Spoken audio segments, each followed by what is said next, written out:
चलो, कल आपको पढ़ाया था।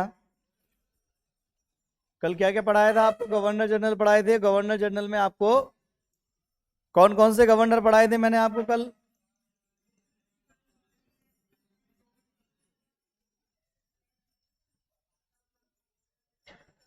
मैंने कल आपको कार्नवालिस पढ़ाया था।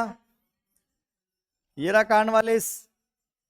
कार्नवालिस में क्या क्या बताया था कल आपको? कि 1786 से लेके 93 तक, फिर 1805 में दोबारा आया था और गाजीपुर में उसकी मृत्यु हो गई थी और वहीं पर उसकी कब्र है। एक लौता गवर्नर जनरल है जिसकी कब्र जो है वो, हाँ। भारत में नागरिक सेवा का जनक इसको कहते हैं, पुलिस व्यवस्था का जनक इसको कहते हैं, और स्थायी बंदोबस्त की स्थापना इसने करी थी जिसको हम जमींदारी व्यवस्था भी कहते हैं। ठीक। और इसने एक नियम बनाया था कि जो हाईएस्ट पोस्ट है उस पर इंडियंस नहीं जा सकते। जो हाईएस्ट पोस्ट होगी वो डिप्टी कलेक्टर की होगी, वहां तक वो पहुंचेंगे, उससे ऊपर नहीं जाएंगे। और इसके ही काल में तीसरा आंग्ल मैसूर युद्ध हुआ था, जो कि कब हुआ था? 1792 से लेकर के 92। और टीपू सुल्तान ने एक अपमानजनक संधि करी थी जिसे हम श्रीरंगपट्टनम की संधि कहते हैं। ये अपन कल पढ़ चुके थे, है ना। इसके बाद हमने देखा था कौन सा? जॉन सोर। जॉन सोर जाना जाता है अपनी हस्तक्षेप की नीति के लिए। कौन सी नीति के लिए? हस्तक्षेप की नीति के लिए ये जॉन सोर जाना जाता है। किसके लिए जाना जाता है? हस्तक्षेप की नीति के लिए। ठीक है। बाकी हम इसके लिए ये और फैक्ट याद रख सकते हैं कि 1795 में मराठा और निजाम के बीच खुर्दा की लड़ाई हुई थी। देखो, अगर हमको गवर्नर जनरल का टाइम पीरियड पता है कि वो कब से कब तक था, तो हमको फैक्ट आसानी से याद करने में क्या होगी? हमको याद करने में आसानी होगी। जब हमको पता है कि जॉन सोर जो है, वो जॉन सोर का जो टाइम पीरियड है वो 1793 से 98 तक है, तो हम उस समय जो घटनाएं घटी हैं तो वो किसके काल में घटी हैं? वो जॉन सोर के काल में घटी हैं। ठीक है। अच्छा, फिर हमने क्या पढ़ा था उसके बाद? हमने पढ़ा था वेले जली को। ये कौन है? तो कपड़े देख रहे तुम इसके? कपड़े देखो तुम, तो बस समय का पहिया देखो। जो कपड़े गवर्नर पहनते थे वो, हाँ। देखो, सहायक संधि कल मैंने आपको समझाई थी। सहायक संधि क्या है? ठीक। सहायक संधि कल मैंने आपको समझाई थी कि सहायक संधि जो है वो दो राज्यों के बीच में किया गया एक समझौता है, जिसके तहत अंग्रेज ये कहते थे कि भैया तुम्हारे ऊपर कोई हमला होगा तो हमारी सेना तुम्हारी मदद करेगी, लेकिन उसका पैसा लगेगा। ठीक है। होता कुछ नहीं था, वो पर्दे के पीछे से तुम्हारे राज्य के अंदर अपनी सेना रखना चाहते थे, और जब मौका मिलता था तो उस राज्य को, हाँ, वो इस तरह से सहायक संधि करते थे। तो जो पहला राज्य था वो सहायक संधि करने वाला, वो कौन सा था? हैदराबाद। हैदराबाद। 1798 में इसने सहायक संधि करी थी। कब करी थी? 1798 में। ठीक है। फिर दूसरी बार 1800 में साइन करा इसने। हैदराबाद, हैदराबाद, तंजौर, मैसूर, ये तीन राज्य हैं शुरुआत के, तंजौर और मैसूर, जिन्होंने सहायक संधि एक्सेप्ट करी। फिर कौन है? फिर अवध है।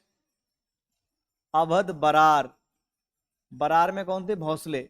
बरार के भोसले। और उसके बाद बरार, भोसले, सिंधिया। सिंधिया, सिंधिया ने भी क्या किया था? सिंधिया ने भी सहायक संधि को एक्सेप्ट किया था। ठीक है। उसके बाद अपना जयपुर, जोधपुर,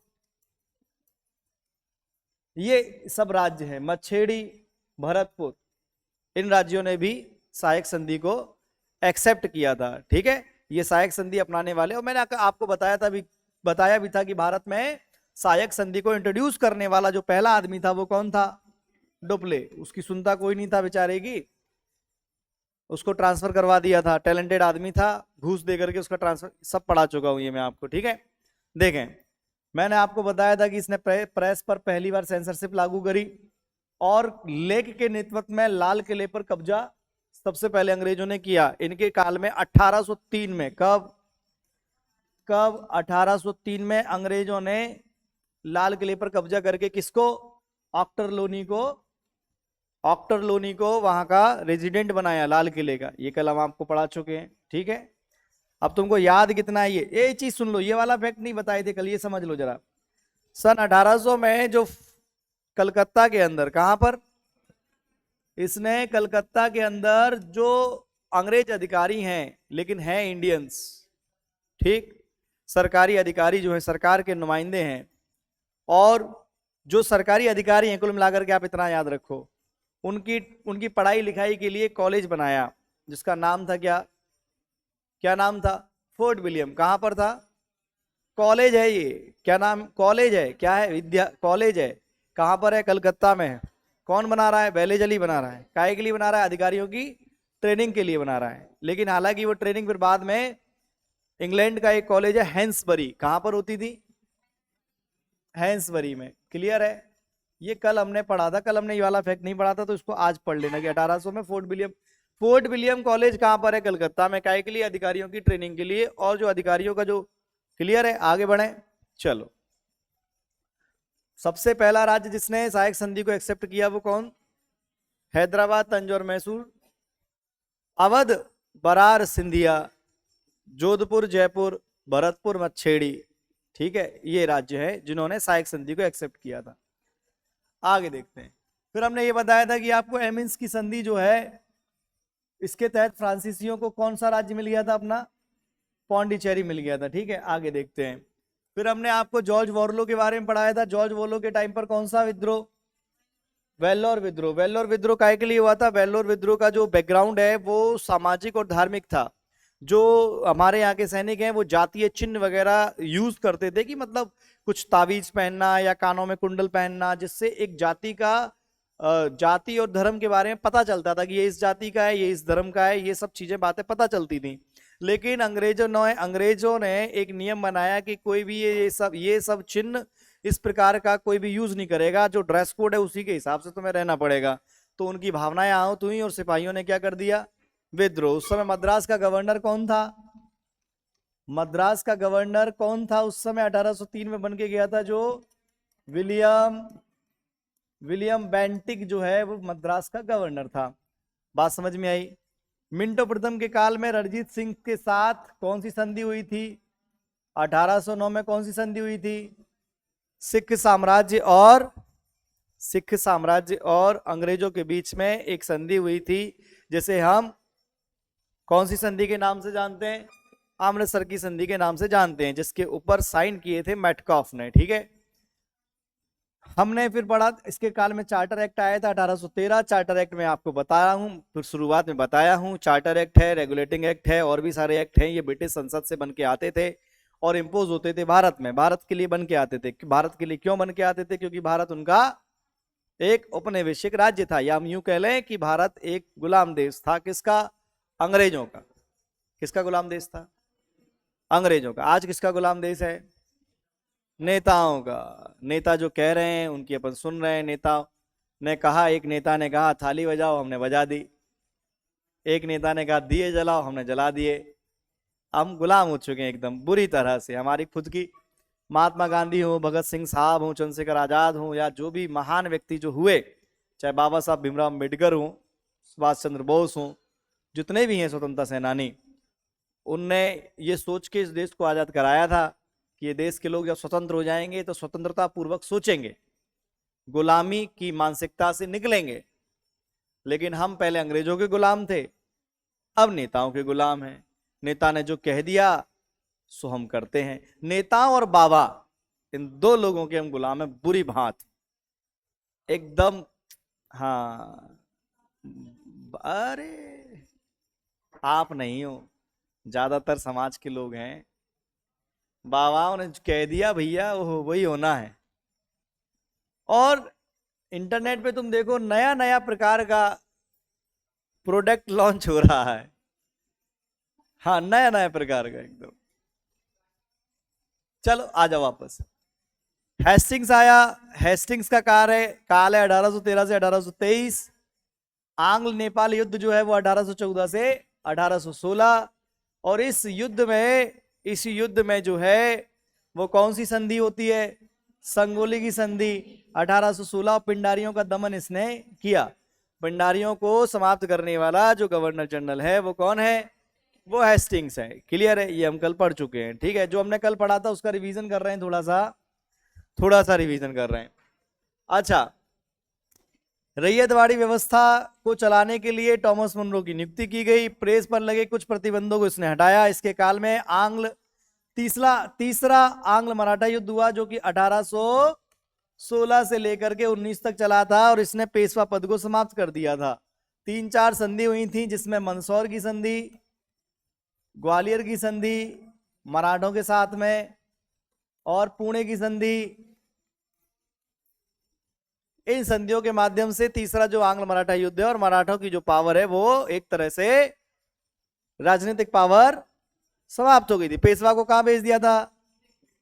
बिठूर पहुंचा दिया था कि चलो जाओ पहुंचो बिठूर, बिठूर में रहो, मस्त रहो, गंगा किनारे रहो, खाओ पियो और मौज करो। एमहर्स्ट नाम का जो शासक है, इसके गवर्नर जनरल है, इसके टाइम पर आंग्ल बर्मा युद्ध हुआ। बर्मा आप जानते हैं किस देश को कहते हैं? म्यांमार को। म्यांमार को बर्मा कहते हैं। और ये युद्ध जो हुआ था वो 1824 से लेके 26 तक हुआ। म्यांमार के साथ में कौन सी संधि हुई?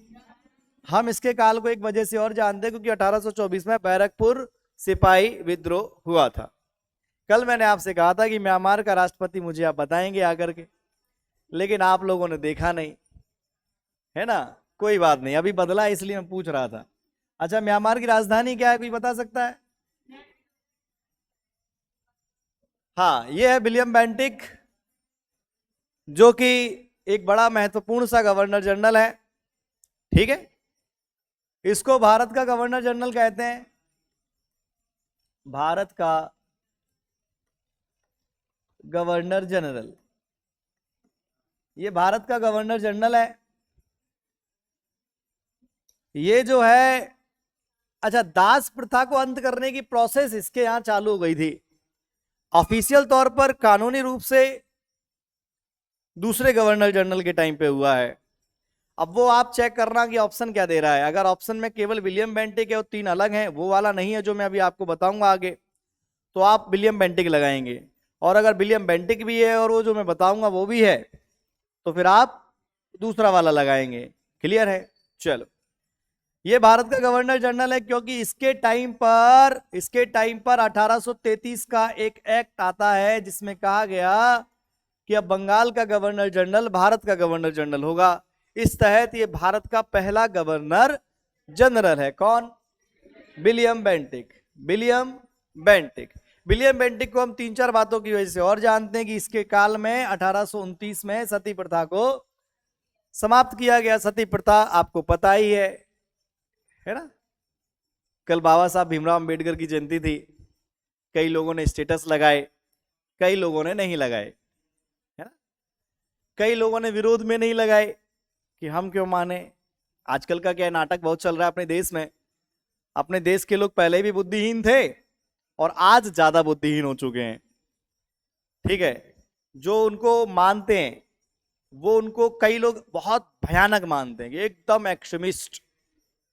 उनने हमेशा इस चीज का विरोध किया कि जो आदमी को भगवान बनाने की जो प्रोसेस है अपने देश में है, हम इंसान को भगवान बना लेते हैं, चाहे वो बाबा हो, चाहे आपका फेवरेट एक्टर हो, चाहे फिर आपका फेवरेट क्रिकेटर हो, हम उसको गॉड बना लेते हैं कि मतलब एक तरह से उसकी वर्शिप करने लगते हैं, पूजा।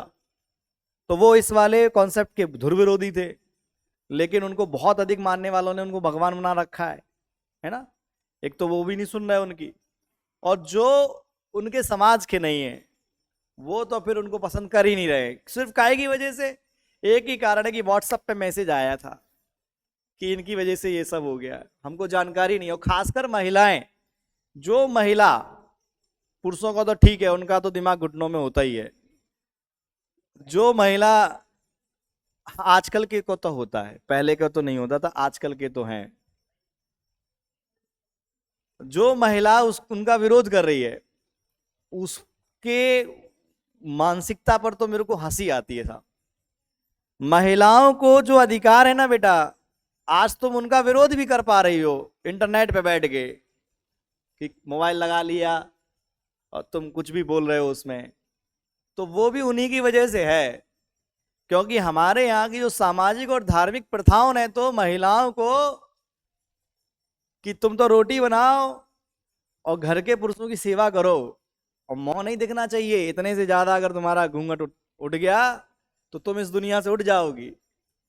हमारे यहाँ की धर्म ग्रंथ की किताबें और सामाजिक किताबें तो महिलाओं के लिए बढ़िया व्यवस्था कर रखी थी उनने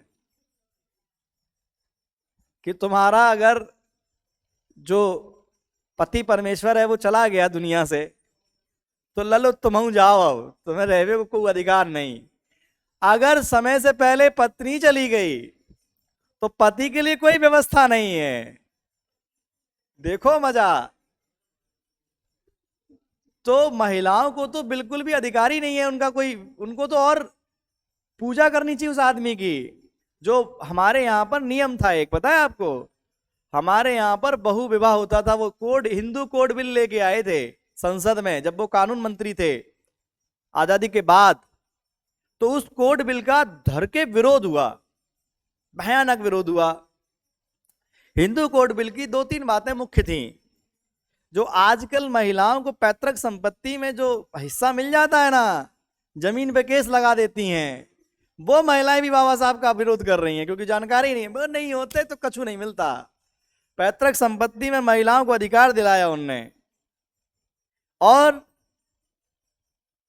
पैतृक संपत्ति के अलावा और भी बहुत सारी जो महिलाओं के लिए जो आज आप स्थिति देखते हैं वो उन्हीं का ही देन है। आरबीआई आपने सुना है, आरबीआई वो उसी व्यक्ति की विश्लेषण रिपोर्ट के आधार पर आरबीआई बना। और तुम जानते हो केवल, अरे वो तो तुम जानते ही नहीं हो कुछ।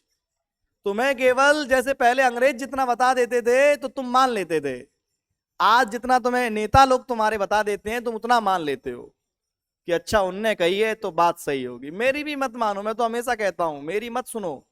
मेरे तर्कों को आप अपनी, मेरी बातों को अपने तर्कों की कसौटी पे कसो कि सर सही कह रहे हैं कि गलत कह रहे हैं। अपने लेवल पर जांचो, फिर मानो कि ये बात सही है कि गलत है। चेक करो जाकर के कि हिंदू कोड बिल में एक बहु विवाह प्रथा थी। हाँ, बहुत सारे विवाह कर सकता था पति, वो लेके आए हिंदू कोड बिल की ये नहीं चलेगा। और तलाक होगा तो सहमति से होगा, ये नहीं कि पुरुषों ने कर दिया। उनका विरोध हो गया, विरोध हो गया। उस आदमी ने गुस्से में इस्तीफा दे दिया। इस्तीफा देके चले गए वो। कि जो समाज खुद ही सुधरना नहीं चाहता उस समाज में क्या रहूं मैं, बताओ। और आज मैं देखता हूं उन्हीं महिलाओं में से कुछ निकल करके उन्हें गालियां देती हैं। बताओ भैया, तुम जो गालियां दे पा रही हो, पढ़ लिख गई हो ना, उस व्यक्ति का सबसे बड़ा हाथ है और किसी का नहीं है। किसी भी धर्म ग्रंथ की किताब में, किसी भी धर्म की, हमारे ही नहीं किसी भी, और किसी भी सामाजिक किताब में महिलाओं के अधिकारों की बातें करी ही नहीं गई हैं। उनको तो समाज की एक बुराई बताया गया है। नहीं आई समझ में। और कल मैं देख रहा था कि कई सारी, अब बुद्धि नहीं है ना, 2 मिनट्स वाली जनरेशन है। कितनी मिनट्स वाली? 2 मिनट्स मैगी वाली जनरेशन है। सब कुछ जोमेटो और स्विगी से मंगाया जा रहा है, खुद की मेहनत से तो कुछ किया नहीं जा रहा। तो बुद्धि भी सड़ गई है। क्योंकि जब शरीर के अंग काम नहीं करेंगे भाई, जैसे अगर अपन मेहनत कर रहे हैं कुछ काम में तो दिमाग काम करता है, दिमाग की एक्सरसाइज होती है, दिमाग मजबूत होता है, सोचने समझने की शक्ति बढ़ती है। लेकिन आजकल तो सब 2 मिनट में आता है। कुछ भी चाहिए 2 मिनट, तो दिमाग हो गया है खाली। तो खाली हो गया तो खाली घर शैतान का घर। 1830 में इसके काल में सती प्रथा, ठगी प्रथा का अंत हुआ, जिसमें हम किसको जानते हैं? मेन कर्नल स्लीमैन को। ठीक है, इसने 1831 में मैसूर और 1834 में कुर्ग और मध्य कचेर पर अधिकार कर लिया था। इसके बाद मैकाले की अनुशंसा पर अंग्रेजी शिक्षा माध्यम को बना। ये थोड़ा सा इंपॉर्टेंट फैक्ट है क्योंकि आज की क्लास में इसको अपन लेके चलेंगे, आगे आएगा काम में। देखो मैकाले जो है वो एक अंग्रेज अधिकारी है जिसकी अध्यक्षता में, जिसने अंग्रेजी शिक्षा को बढ़ावा देने के लिए अपनी सिफारिश पेश करी थी कि आपको ये करना चाहिए। ठीक, फिर आगे चल करके उसी की रिपोर्ट के आधार पर एक आदेश आया, ये समझ लो आप, एक कमीशन बनाया गया, उसकी रिपोर्ट आई। ठीक, फिर उसकी रिपोर्ट के आधार पर हर स्तर पर एक अंग्रेजी माध्यम वाला, अंग्रेजी और भारतीय दोनों का, जिसमें अंग्रेजी शिक्षा ज्यादा होगी, अंग्रेजी शिक्षा को बढ़ावा देने के लिए स्कूल्स की व्यवस्था की गई। फिर उसी के आधार पर 3 राज्यों में, 3 बड़ी प्रेसिडेंसियों में, कौन कौन सी 3 बड़ी प्रेसिडेंसी थी अंग्रेजों की? कलकत्ता, मद्रास और बंबई। तीनों प्रेसिडेंसियों में एक एक यूनिवर्सिटी स्टैब्लिश की गई। वो कहां की नींव कहां से है? इसने। और ये विधि आयोग बना था इसकी अध्यक्षता में। तो इसने कुछ रिकमेंडेशंस की थी कि हमको ये करना चाहिए। तो इसी के कहने पर और भी दूसरी रिपोर्टों के आधार पर आईपीसी, सीआरपीसी, सीपीसी और पुलिस एक्ट ये लेकर आया था कैनिंग। तो ये मैकाले जो है वो इंपोर्टेंट है। मैकाले को कई लोग गाली देते हैं, कई लोग तारीफ करते हैं, तो सबका अपना अपना बुद्धि, सबका अपना अपना। मैं तो गाली ही दूंगा क्योंकि ये अंग्रेज है, चाहे कछु अच्छो बनो रहे, जे ससुरे सब अपना फायदे के लिए करते। अब अंग्रेजी शिक्षा को बढ़ावा देना का मतलब ये थोड़ी है कि वो तुमको ये चाहते हैं कि तुम अंग्रेजी शिक्षा में बढ़िया हो जाओ, कि आप अंग्रेजी शिक्षा जो है वो आपको आने लगे और आप इंटेलिजेंट हो जाएं। अंग्रेजी शिक्षा को बढ़ावा देने का एकमात्र उनका काम ये था कि हमारे जैसे लोग ज्यादा होंगे तो हमको शासन करने में, कि वो दिखते भारतीय हों लेकिन सोचते, इसीलिए अंग्रेजी शिक्षा को उन्होंने बढ़ावा दिया। किसको क्यों दिया बढ़ावा? कॉन्सेप्ट, क्योंकि वो ये चाहते थे कि हमारे समाज में हमारे जैसे लोग, नेता क्या कर रहे हैं, यही तो कर रहे हैं कि बुद्धिहीन बने रहे। चलो रैली निकाल लें, फरसा ले ले, फरसा हुआ या तलवार हुई या हथियार हुआ, कभी किसी नेता के लड़के को देखा आपने? सभी नेताओं के, विधायकों के बच्चे विदेशों में पढ़ रहे हैं और तुमसे कहते हैं कि हमने इस देश को विश्वगुरु बना दिया।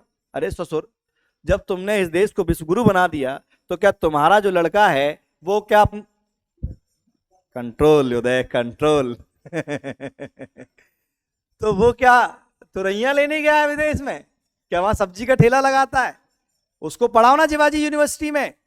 जब जिवाजी तुम्हारे अनुसार इस राज्य का, इस देश का शासन कैसा हो चुका है 12 सालों या 13 सालों में या पिछले कुछ सालों में, बढ़िया हो चुका है, तो तुम अपनी इस यूनिवर्सिटी में क्यों नहीं करा रहे उसको एडमिशन?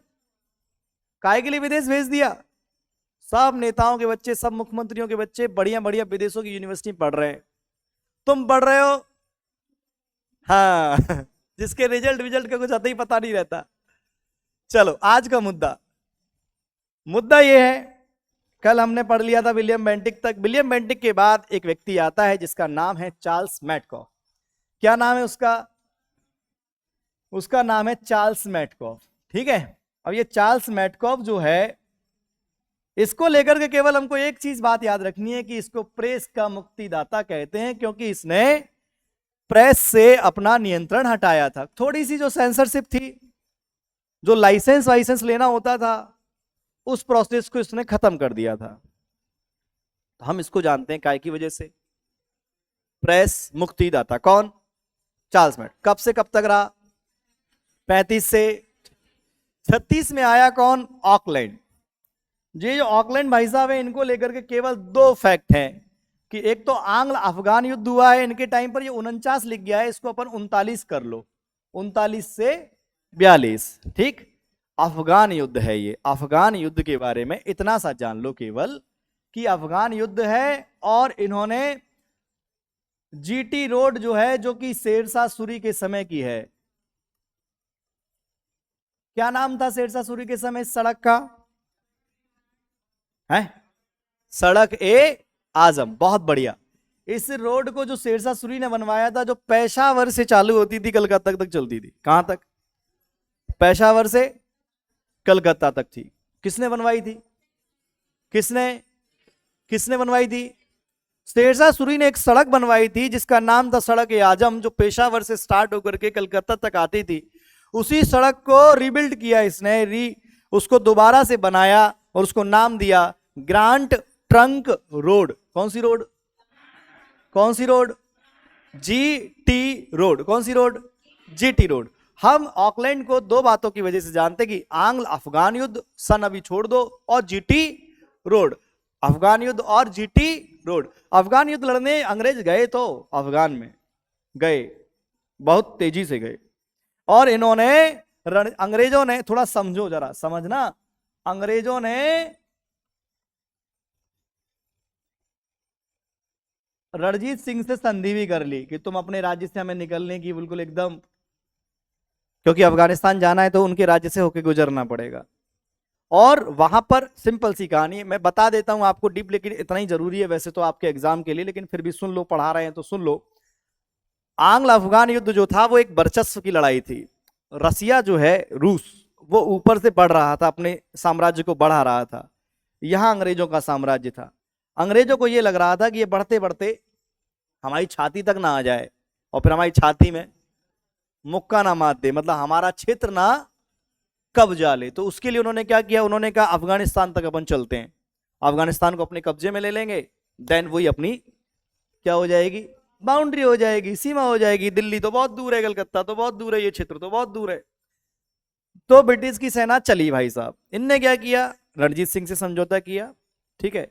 और एक और वहां का शासक था शाह सुजा दुर्रानी, शाह दुर्रानी ऐसे कुछ नाम था उसका, शाह करके दुर्रानी करके एक शासक था, उसके साथ समझौता किया। उसको उन्होंने कहा तेरे को हम राजा बना देंगे। जैसे आजकल के जो नेता लोग हैं वो आपको सपना दिखाते हैं कि तुझे पार्षद बना देंगे, तुझे सरपंच बना देंगे, तुझे अपने क्षेत्र का मंत्री बना देंगे, तुझे विधायक बना देंगे। तू क्या बनना चाहता है, उसने कहा मंत्री, तुझे मंत्री बना देंगे। तेरा लड़का क्या बनना चाहता है, विधायक, तेरे लड़के को। तो ऐसे आज बड़े नेता सपना दिखाते हैं, ऐसे ही अंग्रेज भी करते थे। अंग्रेज कहते थे किसको मुख्यमंत्री बनना है, तो कहता था मुझे बनना है, आजा फटाफट इतने सारे विधायक ले आ, हम तेरे को क्या बना देंगे। यही तो चलता है आज। तो पहले क्या हुआ, तो दुर्रानी जो शासक था उसको राजा बनाने का, वहां पर अफगान में शासन था दोस्त मोहम्मद खान का। किसका, अंग्रेजों ने हमला किया वहां पर, लेकिन वह जीत नहीं पाए, वो उनको हरा नहीं पाए। किनको, अफगानियों को। वो खतरनाक है, उनका इतिहास है, पूर्ण रूप से वहां कोई नहीं जीता आज तक। कहां पर नहीं जीता कोई, वो लौटे वापस अपना भारी नुकसान करके दुनिया भर का। वहां एक उन्होंने रेजिडेंट बनाया था, उन्होंने रेजिडेंट को ही मार दिया, और जब सेना वापस लौट रही थी तो उन पे हमला कर दिया। गिरते पड़ते कुछ सैनिक बच करके आए, और फिर उन्होंने डिसाइड किया कि हम अफगानिस्तान के साथ कौन सी नीति अपनाएंगे, हमें इनसे कोई मतलब नहीं है। अच्छा, अफगानिस्तान में किसका शासन था, दोस्त मोहम्मद खान का। क्यों किया था इन्होंने, ये जरूरी नहीं है हमारे लिए। हमारे लिए आंग्ल अफगान युद्ध याद रखना जरूरी है कि 39 से लेकर के 42 तक ये चला था, ठीक है। अच्छा, ये छोटा सा एक ऐसे ही फैक्ट है कि इसी के समय में भारतीयों को इंग्लैंड में डॉक्टरी की पढ़ाई करने की अनुमति दे दी गई थी, कि जिसी के तहत फिर आगे चल के अपने जो यहाँ के कुछ लोग जो हैं वो डॉक्टर बने, ठीक है। अब मैं ये बिल्कुल नहीं पूछूंगा कि भारत का पहला जो डॉक्टर है पुरुषों में या महिलाओं में वो कौन है, बिल्कुल नहीं पूछूंगा मैं। हाँ, नहीं पूछूंगा, कल बताना मुझे को। एलन बरो, देखो हमको याद कैसे रहेगा ये सब, हमको याद कैसे रहेगा, हमको पार्ट वाइज याद करना है। कि पहला पार्ट है क्लाइव, वांसीटाट, बरेलास्ट और कार्टियर, ये एक सेगमेंट हो गया, हटा दो इनको चारों को।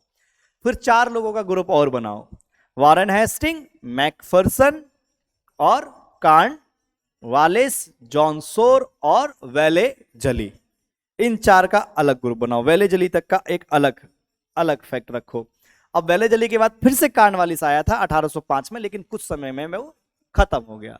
फिर आओ जॉर्ज वॉरलो, मिंटो प्रथम और हेस्टिंग। हेस्टिंग पे आके रुक गए। फिर हेस्टिंग के बाद 23 से लेके जो 28 तक है एम हर्स्ट और विलियम बेंटिक। विलियम बेंटिक कब तक था, 35 तक। विलियम बेंटिक के बाद मेटकॉफ, ऑकलैंड, एलन बरो। एलन बरो भारत का गवर्नर जनरल, इसको ओल्ड मैन इन हरी के नाम से भी जानते हैं। हैरी है वैसे तो, ओल्ड मैन ऑफ हैरी, हरी ये याद रखना, इसका उपनाम है। सिंध विजय, इसके टाइम पर इसने जो सिंध राज्य है वो अंग्रेजी साम्राज्य में मिला लिया। कौन सा साम्राज्य, सिंध विजय। सिंध विजय में इसने क्या किया, सिंध को अपने अंग्रेजी साम्राज्य में मिला लिया। किसने, एलन बरो ने। आपसे एग्जामिनर अगर पूछेगा तो वो केवल इतना पूछेगा कि जो सिंध है वह अंग्रेजी साम्राज्य का हिस्सा बना किसके शासनकाल में, तो आप बताएंगे किसके शासनकाल में, एलन बरो। भैया ज्यादातर जो मैं आपको बताऊं, ज्यादातर जो पूछा जाता है, ज्यादातर जो क्वेश्चन पूछा जाता है वो कार्नवालिस, वारेन हेस्टिंग, कर्जन, इन 8-10 गवर्नर जनरल पे समाप्त हो जाता है। लेकिन जब आपकी किस्मत खराब होती है तो कोई भी गवर्नर जनरल पूछ लिया जाता है। इसके काल में सिंध विजय हुई। सिंध विजय के बारे में थोड़ा सा जान लो। 1843 की सिंध विजय, एक अंग्रेज अधिकारी था नेपियर। कौन था? नेपियर के नेतृत्व में इन्होंने सिंध विजय की। किससे की? सिंध पर अमीरों का शासन था। अमीर मतलब एक एक पोस्ट होती थी, मैं आपको बता चुका हूं सल्तनत काल और मुगल काल, सल्तनत काल में पढ़ा चुका हूं कि अमीरों का शासन, अमीर जो है वो शासन करते थे, उनका धन होता था, उनके पास ताकत होती थी। ठीक है, अमीरों का शासन था। नेपियर के नेतृत्व में वहां पर दो युद्ध लड़े गए। एक युद्ध लड़ा गया मियानी का युद्ध और एक युद्ध लड़ा गया डब्बो का युद्ध, और इसको हैदराबाद का युद्ध भी कहते हैं। और इस तरह से इन दोनों युद्धों को जीत करके 1843 में सिंध को ब्रिटिश साम्राज्य में मिला लिया गया, है ना। ऐसा तो नहीं लग रहा तुमको फास्ट फास्ट पढ़ा रहा हूं मैं? ऐसा लग रहा है? स्लो स्लो पढ़ा। मियानी का युद्ध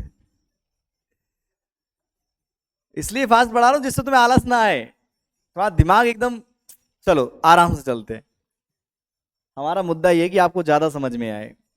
चार्ल्स मेडकॉफ, चार्ल्स मेडकॉफ को हम क्यों जान रहे हैं? क्योंकि प्रेस का मुक्ति, एक कीवर्ड याद रखना है अपने को, प्रेस का मुक्तिदाता। उसके बाद कौन आया? ऑकलैंड। क्यों याद रखना है? अफगानियों से, क्योंकि अंग्रेज कहां चले गए थे? अफगान की जलेबी खाने। गाना नहीं सुना तुमने? अफगान जलेबी, ऐसे याद रख लो। ऑकलैंड कहां चला गया था? अफगान की जलेबी खाने। तो क्या हो गया उसके संग? लूटा मारी हो गई, है ना। अफगान युद्ध हुआ इसके काल में। दूसरा, जीटी रोड का इसने निर्माण कराया। और ये इंपोर्टेंट फैक्ट नहीं है, लेकिन फिर भी दिमाग में रखना कि इसके टाइम में इसके टाइम पर अनुमति मिली कि इंडियंस जो हैं वो इंग्लैंड में जाकर के पढ़ाई लिखाई कर सकते हैं। एलन बरो, एलन बरो को हम दो बातों से जानते हैं।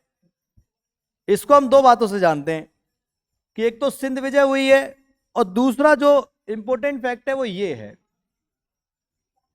दास प्रथा का कानूनी रूप से उन्मूलन। उन्मूलन मतलब समाप्त किया गया। 1843 का एक एक्ट आया जिसकी धारा 5 के तहत इसको समाप्त कर दिया गया कि दास प्रथा समाप्त की जाती है। अब आप समझ रहे होंगे कि दास प्रथा समाप्त का मतलब क्या है, इसका अर्थ क्या है। दास प्रथा के समाप्त का अर्थ इतना सा है केवल कि जो पहले दास प्रथा थी वो लीगलाइज थी, कानूनी रूप से उसको मान्यता थी कि कोई दास भग गया तो आप सरकार की और शासन की मदद ले रहे हैं, सरकार और शासन तुम्हारी मदद कर रहा है उसको ढूंढने में, उसको दास बनाए रखने में। लेकिन सरकार ने कहा कि अब हमारा कोई भी सहयोग नहीं होगा, क्योंकि दास प्रथा जो है वो हम क्या घोषित करते हैं? इलीगल घोषित करते हैं। आप दासों के चक्कर में कहीं भी अदालत वदालत का दरवाजा नहीं खटखटा सकते, क्योंकि हमने दास प्रथा को क्या कर दिया है? समाप्त कर दिया है कानूनी तौर पर। क्लियर है? हम इस आदमी को दो। और अच्छा, जो रविवार की जो छुट्टी हुई है ना, वो एकदम से फैक्ट याद आ गया था तो मैंने रख दिया उसको। 1843 में ही हुई है दुनिया में। हमारे यहाँ तो शायद 1890 के करीब में शायद लागू हुआ था, लेकिन एक ऑफिसर 1843 में ही, तो ये उसी के गवर्नर का टाइम पीरियड है, तो फैक्ट याद आया तो मैंने लिख दिया। हालांकि इसका इससे कोई ज्यादा संबंध नहीं है, लेकिन फिर भी याद रहना कि भाई रविवार की थोड़ा सा ज्ञान पेल देना अपने गाँव में। और क्या कहना, तो पता हो रविवार की छुट्टी का है भाई? तो लोग पूछें का कब से हो रही? तो क्या लग रहा है वैसे हो रही है? नहीं, 1843 में हुई थी। और रविवार की ही क्यों हुई, सोमवार की क्यों नहीं हुई?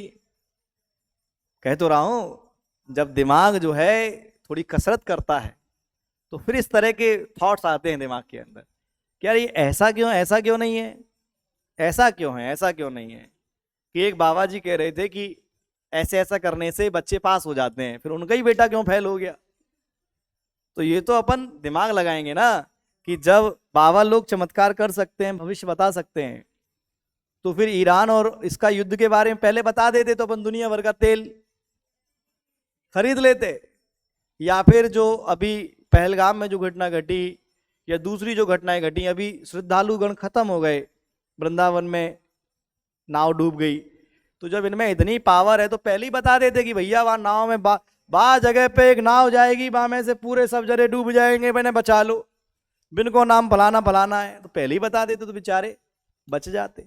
इतने बुद्धि नहीं लगा रहा है इंसान अपने यहाँ का। इतनी छोटा सा कॉन्सेप्ट है कि अगर ऐसा होता तो फिर ऐसा भी तो हो सकता था कि जब सब कुछ भविष्य दिख ही रहा है इन लोगों को, तो इनसे ही पूछ लो कि भैया बताओ आने वाले टाइम में फिर क्यों ये व्यवस्थाएं हैं।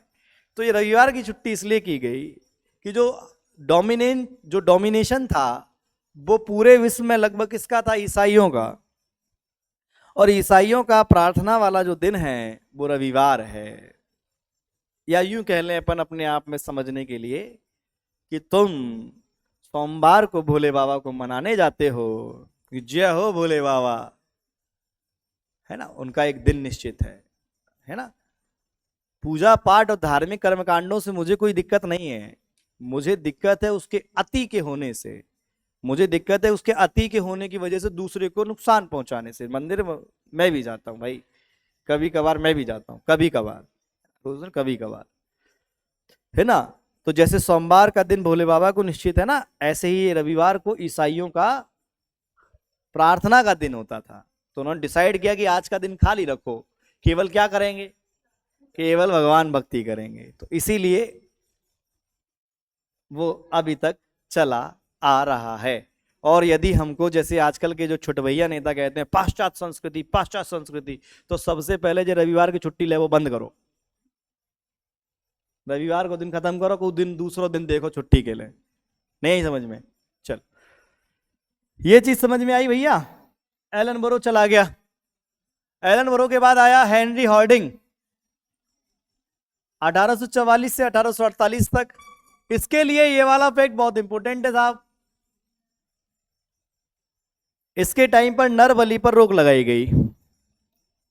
नर बलि चलते, अरे भाई साहब क्या बढ़िया बढ़िया प्रथाएं थी अपने यहाँ, लेके आदमी काट डालो चलो। किक्का हो गई, अवाम बड़ा पुलिस में लग गया तो कहा जागी बलि दे जा रहे हैं। नर बलि को इलीगल घोषित किया गया। नर बलि एक आदिवासी समाज है, खोड़ जनजाति, वहां पर ज्यादा प्रचलन में था। खोड़ जनजाति आज वर्तमान समय में आपको उड़ीसा वाले क्षेत्र में अधिक देखने को मिलेगी, ठीक है। इसी के टाइम पर 45 से 46 पहला आंग्ल सिख युद्ध होता है, जो कि कौन सी संधि पे समाप्त होता है बेटा, लाहौर और भैरोवाल की संधि पर। ये मैं पढ़ा चुका हूं आपको, आंग्ल सिख युद्ध, है ना। आराम से समझो कि इसके काल में जो दूसरा जो गवर्नर आ रहा है, जिसका टाइम पीरियड है 1844 से लेकर 1848 तक, ये जो गवर्नर जनरल है, इसके काल में सबसे पहले नर बलि पर रोक लगाई गई। और दूसरा इसके टाइम का एक फैक्ट है कि इसके टाइम पर पहला आंग्ल सिख युद्ध लड़ा गया। आंग्ल मतलब अंग्रेज, सिख मतलब सिख। पहला आंग्ल सिख युद्ध लड़ा गया जिसमें जो सिख हैं वो हार गए। और हार गए तो वह दो संधि उन्होंने की 1846 में। पहले जो संधि की उसको हम जानते हैं लाहौर की संधि के नाम से, और दूसरी जो संधि की हम उस संधि को किस नाम से जानते हैं, भैरोवाल की संधि के नाम से। क्लियर है। 1848 के बाद जो यहाँ का गवर्नर बन के आया वो उन बड़े महत्वपूर्ण गवर्नर्स में से है जो मैंने आपको शुरुआत में बताए थे कि दो चार तो हमको याद होने चाहिए। उनमें से एक नाम है क्या, डलहौजी। भाई साहब क्या कहें इसको कि ये थोड़ा सा ज्यादा हरामी था, क्या कहें, जो तुम्हें ठीक लगे वो लगाओ। इसको हम जानते हैं इसकी एक नीति की वजह से जिसको हम कहते हैं हड़प नीति, डॉक्ट्राइन ऑफ लैप्स भी बोला जाता है। यह हड़प नीति क्या है कि हमको राज्य को हड़प लेना है। क्या कर लेना है, और राज्य को हड़प करके हमको अपने ब्रिटिश साम्राज्य में, देखो देश तुम्हारा है, देश में अलग अलग रियासतें थी, कॉन्सेप्ट समझो, और अलग अलग रियासतों का अलग अलग राजा था। हमारी जो रियासत थी, जैसे हम जहां बैठे हैं अभी, वो सिंधिया रियासत थी। हम किस रियासत के बासिंदे थे, तो अलग अलग रियासत में अलग अलग राजाओं का शासन था। अंग्रेज इसी जुगाड़ में घूमते थे शुरुआत से ही कि हम कौन की रियासत हड़प लें। जैसे अपने यहाँ का बाहुबली इस जुगाड़ में घूमते कि हम कहू को प्लॉट कब कब्जा ले, तो जे घूमते थे कि किसकी रियासत कब्जा ले, क्योंकि राजा है, कंपनी है, शासन वासन सब कौन कर रहा है, कंपनी कर रही है। और मैं आपको पिछले 2 दिन पहले मैंने बताया था, कंपनी के शासन पर सरकार का नियंत्रण धीमे धीमे स्टार्ट भी हो चुका है। जो लगातार पढ़ रहे हैं उनको सब समझ में आ रहा होगा, जो पहले दिन बैठे हैं या जो बीच में गैप कर गए उनको थोड़ी कहानी अटपटी सी लग रही होगी, क्योंकि हम जब पिक्चर भी देखने जाते हैं और बीच में पहुंच जाएं तो हमें पता नहीं चल पाता कि साला ये पुष्पा झुक क्यों नहीं रहा। ये तो पता चल गया कि पुष्पा झुकता नहीं है, लेकिन अगर किसी ने शुरू से पिक्चर देखी होगी तो उसको समझ में आएगा, अच्छा इसलिए नहीं झुक रहा। तो आप तो पढ़ने के लिए बीच में आए हो, तो थोड़ा सा धैर्य रखना। हड़प नीति ये लेके आया, कॉन्सेप्ट लेके आया। अंग्रेज इसी जुगाड़ में घूमते थे कि अंग्रेज यहां के राज्य पर कब्जा करना है। यहां तक आते आते अंग्रेजों का शासन जो है वो बहुत शक्तिशाली और बहुत बड़ा फैल गया था। और अंग्रेज हो या नेता हो या तुम हो, कोई भी हो, हमेशा अपनी पावर को बढ़ाना चाहेंगे। तो एक नया फुंदरू लेके आया ये, उस फुंदरू का नाम था हड़प नीति। इसके तहत इसने खुद ही नियम बना रहे। देश हमारा, राजा हमारे, नियम कौन बना रहे? अंग्रेज। जब तुम खुद अपना निर्णय नहीं लेते फिर दूसरा आदमी तुम्हारा निर्णय लेता है। ये इससे अपन सीख सकते हैं। डलहौजी एक नियम लेके आया जिसका नाम था हड़प नीति। पॉलिसी उसने लागू की जिसको हम व्यक्तिगत सिद्धांत के नाम से भी, जिसे हम डॉक्ट्रिन ऑफ लैप्स भी बोलते हैं। इसमें यह कहा गया कि जो भी भारतीय शासक हैं, हालांकि अगर अपन अंदर घुसेंगे तो उसमें यह था कि जिनकी कभी ना कभी, जिन्होंने अंग्रेजों ने मदद की है या जिन्होंने वो संधियां वंधियां साइन करी हैं, ऐसा कुछ था। अगर उनका कोई वैध उत्तराधिकारी नहीं होता, कौन नहीं होता? वैध उत्तराधिकारी मतलब उनकी खुद की संतान। राजा रजवाड़े क्या करते थे कि जैसे कई बार उनका बालक नहीं हुआ तो वो क्या करते थे, अपने ही रिश्तेदारों में से, अपने ही भाई बंधुओं में से किसी के बेटे को गोद लेके अपना बेटा बना करके उसको अपना नाम दे करके राजा, जिससे उनका वंश चलता रहता था। इसने कर दी कि ना ना ना ना ना, ये नहीं चलेगा। समझ में आ रहा है? आ रही बात समझ में? इसने गोद लेने की बात पर रोक लगा दी कि अगर नहीं है, आप हमसे मिलिए, हम तुम्हारे राज्य को चलाएंगे। तुम गोद नहीं ले सकते। राज्य कौन चलाएगा? हम चलाएंगे, कंपनी चलाएगी राज्य। ठीक है साहब। तो इसके तहत इसने सबसे पहले किस राज्य को हड़पा? सतारा को। उसने सहायक संधि के हिसाब से किसको हड़पा था? हैदराबाद। चलो कुछ तो अब समझ में आ रहा है तुम लोगों को।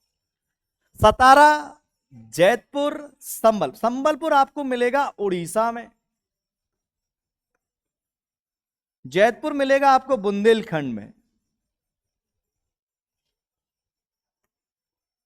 बघाट अपन चेक कर लेंगे कहां है। जे वाला उदयपुर मिलेगा आपको कहां? कहां पे? हाँ, मध्य प्रदेश में।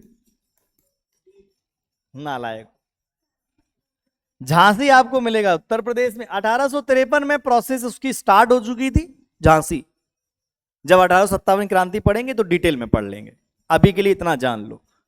और फाइनली 1854 55 में बिल्कुल एकदम अधिकार करने के लिए पहुंचे।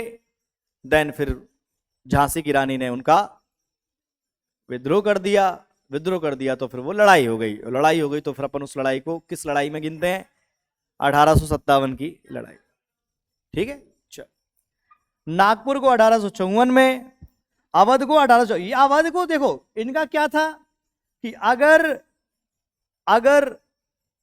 अगर तुम्हारा कोई वैध उत्तराधिकारी नहीं है तो हम तुम्हारा राज्य ले लेंगे। ये नियम था। तुम गोद नहीं ले सकते अगर तुम्हारा वो नहीं है। तो कौन कर रहा है ये नियम कायदे सब? किसके काल की घटना है? डलहौजी की। डलहौजी के काल में बहुत सारी घटनाएं घटी हैं।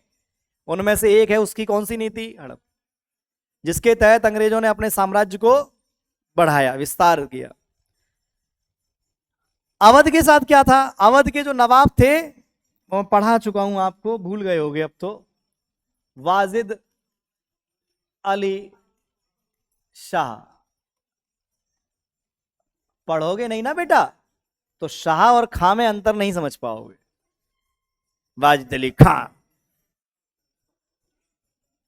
वाजिद अली शाह अवध का एक बहुत बेहतरीन नवाब, बढ़िया कविताएं लिखता था, बढ़िया गाता था, बढ़िया आदमी था, सज्जन। अंग्रेजों ने क्या किया, अंग्रेजों ने कहा बताते हैं बेटा तेरे को। इसकी औलाद थी बिदरिस कादिर, बिदरिस कादिर। अब इसकी तो औलाद है, तो अब इसके ऊपर तो वो हड़प नीति वाला रूल, लेकिन अंग्रेजों को तो चाहिए। हाँ, जैसे आजकल के नेताओं को सरकार चाहिए, भले तुम जीत गए तो फिर क्या करेंगे, पहले तुम्हें धमकाएंगे कि देख भैया तू हमारी पार्टी में आएगा तो ठीक है, नहीं आएगा तो हमारे पास बहुत रास्ते हैं, सीबीआई है, ईडी है। तो फिर नेता वगैरह सोचते हैं भाड़ में जान दो भैया, पेंशन लो, जिंदा रहो।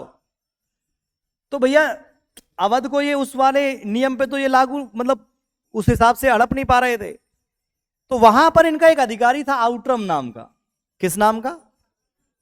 आउटरम नाम का एक अधिकारी था, अंग्रेज अधिकारी, रेजिडेंट था उनका वहां पे अवध में।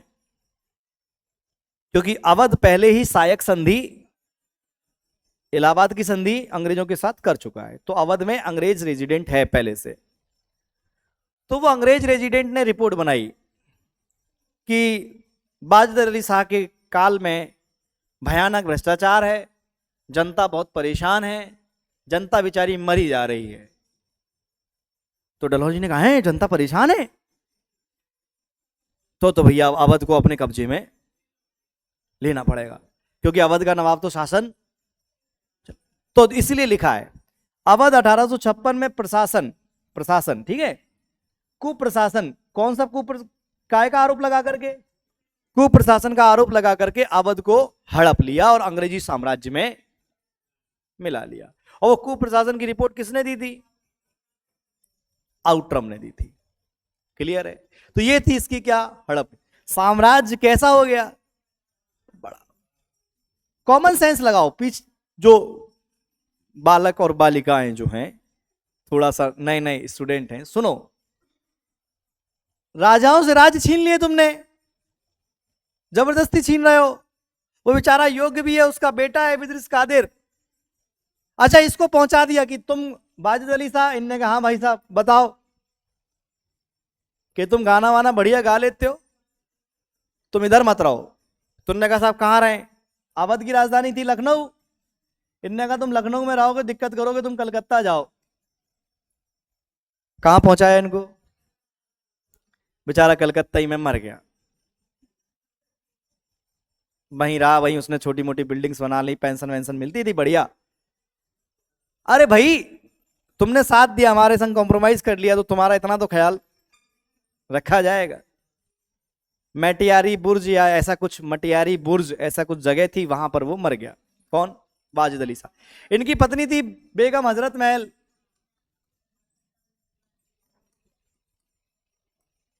ये नहीं गई। इनने कहा भाई हम तो करेंगे। इनके संग जनता का सपोर्ट भी था, तो इन्होंने विद्रोह कर दिया, और वही विद्रोह कहलाया 1857 का। बाद में ये भी हारी, तो ये वहां से नेपाल चली गई, और नेपाल में उनका कुछ पता नहीं कब वो निर्वासित जीवन व्यतीत करते हुए स्वर्गीय हो गई। आदमी स्वर्गीय होता है और नरकीय होता है, लेकिन हम लगा देते हैं सबके नाम के आगे स्वर्गीय, लेकिन नरकीय भी होते हैं कुछ लोग। डलहौजी को हम जानते हैं, डलहौजी को हम जानते हैं उसकी हड़प नीति की वजह से। हड़प नीति के तहत उसने जो राज्य कब्जा है उसमें सतारा, जैतपुर, बगाट, ठीक, उसके बाद उदयपुर, झांसी, नागपुर, इन राज्यों को उसने, जब लास्ट में पूछूंगा, मैं लास्ट में पूछूंगा जो पढ़ा रहा हूं, कैमरा बंद करके, और नीचे से लठ वो लेके आऊंगा, पिटाई करूंगा। पीठ है ना जो, हाँ, जो नए बच्चे बैठे हैं वो बेफिक्र रहे, उनका कोई दिक्कत नहीं है, जिनको 1 या 2 दिन हुआ है। जो पुराने चेहरे हैं वो तैयार रहे। पूछूंगा मैं बीच में से, तो क्या समझ में आया? क्या सुना था अभी थोड़ी देर पहले? क्या सुना? शांत रहो। अभी क्या सुना था थोड़ी देर पहले? हाँ, तो कहां होगा ये? तो फिर क्यों पूछ रहे हो? हाँ तो है ना, लेकिन ये नहीं है ना। हाँ तो इसमें क्या पूछना है, जब बता चुके हैं कि उदयपुर जो है ये मध्य प्रदेश वाला है, तो दिमाग ही नहीं लगाना उसमें। तुमको ये पूछना चाहिए था, तुमको ये पूछना चाहिए था कि सर ये जो उदयपुर है मध्य प्रदेश में जो आप बता रहे हैं ये कहाँ है। ग्वालियर में तो नहीं है, भोपाल में भी नहीं, हमने तो नहीं सुना। आप कह रहे हो मध्य प्रदेश में, लेकिन है कहाँ। लेकिन तुम्हारा ये क्वेश्चन नहीं है, तुम्हारा क्वेश्चन है कि सर उदयपुर तो एक राजस्थान में भी है। अरे तो जब पहले बता चुका हूं कि मध्य प्रदेश में है तो ये मध्य प्रदेश वाला है। पता नहीं सुबह सुबह क्या खा के आते हो तुम, समझ में नहीं आता कि भूखे पेट आ जाते हो। जो जेन्युइन क्वेश्चन है वो नहीं पूछना है कि ठीक है सर वो उदयपुर तो हमने जाना है राजस्थान वाला, लेकिन ये कौन सा उदयपुर है। आपने बता दिया मध्य प्रदेश में है, कहां मध्य प्रदेश में। ये नहीं पूछेंगे, बताऊंगा भी नहीं मैं, खुद पता कर लेना। अब ये मेरा वो है जिद। हड़प नीति, देखो इधर देखो, डलहौजी को हम दो तीन बातों की वजह से जानते हैं। एक हम जानते हैं इसकी हड़प नीति, और दूसरा हम जानते हैं इसका जो इसके काल में क्या लड़े गए, इसके काल में युद्ध लड़े गए। एक कौन सा युद्ध लड़ा गया, एक कौन सा युद्ध लड़ा गया, एक युद्ध जो लड़ा गया वो दूसरा सिख युद्ध। कौन सा, दूसरा सिख युद्ध लड़ा गया, ठीक है। ये दूसरा सिख युद्ध लड़ा गया इसके काल में, और हम जानते हैं किसकी वजह से, हड़प नीति की वजह से जानते हैं। और इसके काल में ही दूसरा आंग्ल बर्मा युद्ध लड़ा गया। पहला आंग्ल बर्मा युद्ध, इससे पहले डलहौजी को याद करना थोड़ी सी टेढ़ी खीर है, क्योंकि इसके काल में बहुत सारे काम हुए हैं। 1852 का दूसरा आंग्ल बर्मा युद्ध, दूसरा आंग्ल सिख युद्ध, मतलब दोनों क्या है, दूसरे आंग्ल सिख युद्ध में जब मैंने आपको पढ़ाया है, इसके 3 लड़ाइयां हुई थी। एक हुई थी रामनगर, एक हुई थी चिलियावाला। भैया जिसने सिख साम्राज्य पढ़ा है उसको सब समझ में आ रहा होगा, गुजरात। और अंततः मार्च 1849 में पूरा सिख साम्राज्य अंग्रेजी साम्राज्य में मिला लिया गया और वहां पर अपना अधिकारी नियुक्त कर दिया गया। क्लियर है। दूसरा आंग्ल सिख युद्ध। अच्छा, डलहौजी के लिए 3 बातें बताओ। हड़प नीति, अंदर क्या है वो छोड़ो अभी, हड़प नीति, सिख युद्ध, दूसरा पहला भी छोड़ दो अभी, सिख युद्ध और बर्मा युद्ध। तो पहला वाला तो सिख युद्ध हो चुका है, टोटल 2 सिख युद्ध हुए हैं। कितने, 2। और बर्मा युद्ध भी कितने हुए हैं, 2। तो ये 2 बातें हैं। फिर जब ये याद हो जाए तो उसके पीछे सन याद कर लो धीमे से, कि जो दूसरा सिख युद्ध है वो 1848 और 49, और जो दूसरा आंग्ल बर्मा युद्ध है वो 1852। इसके तहत अंग्रेजों को और क्षेत्र मिल गए। कौन कौन से, लोअर बर्मा और पीगू उसी एरिया में आते हैं। अच्छा, इसने 1850 में सिक्किम पर भी अधिकार कर लिया।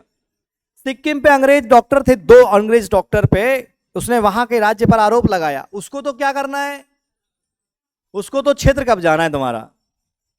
जैसे जो बाहुबलियों को तुम्हारा खेत कब्जाना होता है तो कब्जा लेंगे। तुमने हमारी मेड़ तोड़ ली, तुमने भले नहीं तोड़ी हो, तुमने हमारी मेड़ तोड़ ली, अब हम तुम्हें तोड़ेंगे।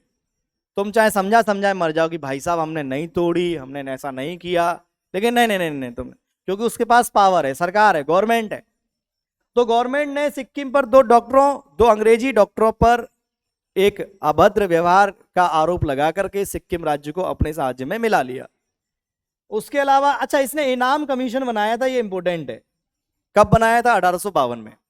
इनाम कमीशन का काम क्या था, इसने ये कमीशन बनाया और उसके तहत ये बोला कि तुम ये जाकर के चेक करो पूरे साम्राज्य में जाकर के, जहां जहां हमारा ब्रिटिश साम्राज्य है, कि कौन कौन सी भूमि है जहां से टैक्स नहीं आता। उनको चाहिए था भाई शुद्ध पैसा, उनसे तुम्हारी कोई हमदर्दी नहीं थी। तुम मर रहे हो, जी रहे हो, तुम्हारा क्या है, तुम्हारे बच्चे हैं, बीवी है, पति है, मौसा, उनको चाहिए था पैसा। छोटा बच्चा है, बड़ा बच्चा है, बूढ़ा है, बुजुर्ग है, कुछ नहीं, उनको चाहिए पैसा। तो इसने ये कहा कि ऐसी भूमियां देखो जो टैक्स फ्री हैं, कि जैसे पहले दान, हमने सल्तनत काल और मुगल काल पढ़ा ना, दान में दे दी जाती थी। विजयनगर साम्राज्य पढ़ा, ब्राह्मणों को दान में दे दी जाती थी, सैनिकों को जागीरें दे दी जाती थी। तो फ्री ऑफ कॉस्ट वाली कोई भूमियां थी, तो उसने कहा कि उनका पता लगाओ, अपन उस पर वसूलेंगे पैसा। अच्छा, अब मुझे डलहौजी के बारे में थोड़ा बताओ। हड़प नीति, सिख युद्ध, बर्मा युद्ध, और सिक्किम को कब्जा, और इनाम कमीशन कब्जा। क्लियर है? आ गई बात समझ में? ठीक है। हाँ, और सिख युद्ध में कौन कौन से युद्ध हुए थे? रामनगर, चिलियावाला, गुजरात। अच्छा, जिनके पास नहीं लिखा है, अगर वो नोट्स लेना चाहते तो आसपास के अपने पड़ोसी से फोटो खींच लेना, तो उसमें सिख विक आपको सब मिल जाएगा। ठीक है, ये काम भी उसी के काल के हैं। किसके? हाँ, तो डलहौजी को याद करना बड़ा थोड़ा सा क्या है कि इसने, अच्छा इसने, पहले मेरी सुन लो फिर इसमें देख लेना। अंग्रेजों की राजधानी क्या थी? ठीक, इसने गर्मियों के लिए राजधानी चेंज कर दी। कौन सी राजधानी बनाया इसने? शिमला को। जो आजकल हम इतना जाते हैं ना, ये नैनीताल, तालों में नैनीताल, बाकी सब तलैया, मनाली, शिमला, ये एक जमाने में अंग्रेजों ने खुद के लिए विकसित किए थे शहर। कभी यदि जब मौका मिले जाने का, जब सक्षम हो जाओ, तो देखना तुम्हें बड़ा अजीब सा लगेगा कि ऐसी रोडें, ऐसे स्थान पे मकान बने हुए हैं उनके, कि जहां पर जीवन संभव नहीं है वहां उन्होंने मकान बना रखे वहां के लोगों ने। तो किसी जमाने में हिल स्टेशन, देखो ये आए थे यूरोप से, इनको चाहिए थी ठंडी जगह, तो इन्होंने हिल स्टेशन पर अपने कॉटेज बनाए। शिमला इनका पसंदीदा जगह थी। ग्रीष्मकालीन राजधानी इसने शिमला को बनाया। इसने तोप खाने का मुख्यालय भी चेंज कर दिया, कलकत्ता से उठाकर के कहां कर दिया? मेरठ। इसके काल में 1854 का वुड डिस्पैच लागू हुआ। वुड डिस्पैच, याद रखना इसको, रट लेना इसको। वुड डिस्पैच क्या है? वुड नाम का जो है इस आयोग का वो था अध्यक्ष, तो उसके नाम पर है वुड डिस्पैच। ये वुड डिस्पैच में क्या है? इस वुड डिस्पैच में है अंग्रेजी शिक्षा को कैसे बढ़ावा दिया जाए, अंग्रेजी शिक्षा को। इसके तहत यह बताया गया कि हर स्तर पर जो वर्नाकुलर जो स्कूल्स हैं, मतलब उसके साथ में अंग्रेजी स्कूल भी होंगे। और इसी वुड डिस्पैच के तहत यहीं पढ़ लो, 1857 में कलकत्ता, मद्रास और बंबई। बंबई का नाम आज क्या है? बंबई का नाम बंबई क्यों है? बंबई का नाम बंबई था, बंबई का नाम मुंबई इस वजह से है। अच्छा, दो चार तो ऐसे बैठे होंगे जिनको नहीं, बाकी को तो मैं बता चुका हूं। बंबई का नाम मुंबई इसलिए है क्योंकि वहां पर जो है वो देवी हैं, एक देवी जिनका नाम है मुंबा देवी। कौन सी देवी? और महाराष्ट्र में मां को आई बोला जाता है, तो मुंबा देवी हैं इसलिए मुंबई। क्लियर है? देवी के नाम पर है मुंबई का नाम मुंबई। क्लियर है? तो यहां पर पता चल गया। चलो, बहुत अच्छी बात। जो कलकत्ता, मद्रास और बंबई में 3 विश्वविद्यालय स्थापित किए गए। अच्छा, मुझे आप ये बताइए, जब 3 विश्वविद्यालय स्थापित किए गए, 3 यूनिवर्सिटी बनाई गई, 1857 में बनाई गई, लेकिन डलहौजी का कार्यकाल कितना है? 48 से 56। तो दूसरा गवर्नर आ गया होगा ना तब तक। तो यूनिवर्सिटी भले ही दूसरे गवर्नर के समय पर बनी, लेकिन वो किसका परिणाम थी? किसका परिणाम थी? अच्छा, सबसे इंपॉर्टेंट फैक्ट डलहौजी के काल का, जितना इंपॉर्टेंट हड़प नीति है उतना ही इंपॉर्टेंट अगला फैक्ट है कि पहली बार भारत देश में ट्रेन चलाई गई। ट्रेन चलाई। ट्रेन अंग्रेजों ने अपने फायदे के लिए बनाई थी कि जल्दी से सेना इधर से, जल्दी से माल जो है वो जो कोयला वोयला जो लूटा मारी कर रहे हैं वो जल्दी से इधर से पहुंच जाए। फायदे के लिए बनाया था उन्होंने। और पहली बार ट्रेन 34 किलोमीटर, सबको पता है, बंबई से ठाणे, 16 अप्रैल 1853। आगे बढ़ते हैं भैया। जो पोस्ट ऑफिस व्यवस्था आप देखते हैं, जो आप डाक टिकट देखते हैं, डाक टिकट है ना, वो डाक टिकट भी 1854 में किसके टाइम पर? पोस्ट ऑफिस एक्ट इसने लागू किया और पोस्ट ऑफिस व्यवस्था की इसने स्थापना करी। कब करी? 1854 में, 1854 में। इसके अलावा पहली बार बिजली तार सेवा, जिसको अपन टेलीग्राफ बोलते हैं, बिजली के माध्यम से संदेशों का इधर से उधर ट्रांसफर करना, कलकत्ता और आगरा के बीच में पहली बार टेलीग्राफ का प्रयोग किया गया। किसके काल में? डलहौजी के काल। अब देखेंगे कितना तुम्हें याद रह जाता है। बाकी तो तुमको ये सब चीजें मिल ही जाएंगी, मैं आपको ग्रुप में भेज दूंगा। पहली बार टेलीग्राफ का प्रयोग किया गया। ग्रीष्मकालीन राजधानी शिमला को बनाया। मोस्ट इंपोर्टेंट, पीडब्ल्यूडी की स्थापना की गई। पीडब्ल्यूडी भारत का अनोखा विभाग है, सार्वजनिक कार्य निर्माण विभाग। इसने पीडब्ल्यूडी बनाया जो आज भी चल रहा है। पीडब्ल्यूडी इंडिया का आज भी है ये डिपार्टमेंट। पीडब्ल्यूडी बड़ा मजे का डिपार्टमेंट है। मजे का मतलब समझदार हो। अगर भ्रष्ट डिपार्टमेंटों की लिस्ट बनाई जाए तो ये संयुक्त रूप से पहले नंबर पे आएगा। हाँ, जो पीडब्ल्यूडी बनाता है, पुल उल बना दिए, ये सब बना दिए अपने शहरों के अंदर, ये सब निर्माण कर रहा है। कौन कर रहा है? पीडब्ल्यूडी। वो पीडब्ल्यूडी डिपार्टमेंट इसी ने बनाया था। कब बनाया था? 1854 में। अच्छा, इसके टाइम पर चार्टर एक्ट आया 1853। ये मैं समझा देता हूं, इधर ही इंपॉर्टेंट है इसलिए। 1853 का चार्टर एक्ट है। इस एक्ट में एक बात लिखी गई थी कि जो अंग्रेज अधिकारी हैं, जो कंपनी के अधिकारी हैं, ऐसे समझो, किसके? जो कंपनी के अधिकारी हैं, उनकी कोई परीक्षा नहीं होती थी पहले। क्या नहीं होती थी? क्या नहीं होती थी? उनकी परीक्षा नहीं होती थी। अंग्रेज अधिकारी बन कैसे जाते? जैसे डिप्टी कलेक्टर है, कलेक्टर है, कैसे बन जाते थे? कंपनी अपने अनुसार इंग्लैंड से ही किसी व्यक्ति को पोस्ट बना करके भेज देती थी। पेपर नहीं होता था। 1853 के चार्टर एक्ट में कहा गया कि जो सिविल सर्विसेज के जो लोग हैं वो अब प्रतियोगी परीक्षा के माध्यम से चुने जाएंगे। और वो जो परीक्षा है वो इंग्लैंड में होती थी। कहां होती थी? और 18 से 23 की आयु उसकी फिक्स थी। हालांकि वो आयु बाद में ऊपर नीचे होती रही, वो आगे जब पढ़ेंगे जब मैं बता दूंगा। और पहले भारतीय थे सत्येंद्रनाथ टैगोर, जो इस परीक्षा में पास हुए थे। ट्रेनिंग होती थी, ट्रेनिंग के लिए बताया ना, विलियम बनाया था उसने, वेलेजली ने, लेकिन वो ट्रेनिंग कहां होती थी? इंग्लैंड के हंसबरी में। तो 1853 का जो चार्टर एक्ट है वो इसलिए है कि जो अंग्रेज अधिकारी हैं उनकी अब क्या होगी? उनकी परीक्षा होगी। कहां होती थी? कहां होती थी? कहां होती थी? कलेक्टर वलेक्टर बनोगे तो तुम्हें क्या देना पड़ेगा? पेपर देना पड़ेगा। भारत में भी होती थी ये परीक्षा,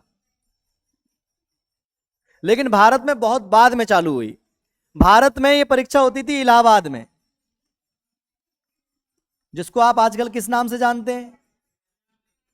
इसीलिए कॉमन सेंस लगाओ कि पहले जो सबसे ज्यादा आईएएस निकलते थे वो कहां से निकलते थे? क्योंकि उस जमाने से हब है वो। अब तो दिल्ली से निकलते हैं। पहली बार भारत में 1922 से परीक्षा चालू हुई और वो कहां होती थी? आज कलेक्टर की परीक्षा कौन कराता है? यूपीएससी नाम का एक कमीशन, आयोग, जो भारत सरकार के अंडर काम करता है, वो कराता है परीक्षा। पास करो, बन जाओ, फिर गाना गाओ,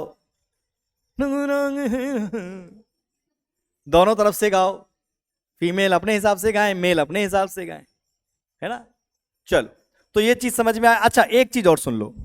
इसके काल में विधवा पुनर्विवाह एक्ट की ड्राफ्टिंग हुई, लागू नहीं हुआ है, बना है।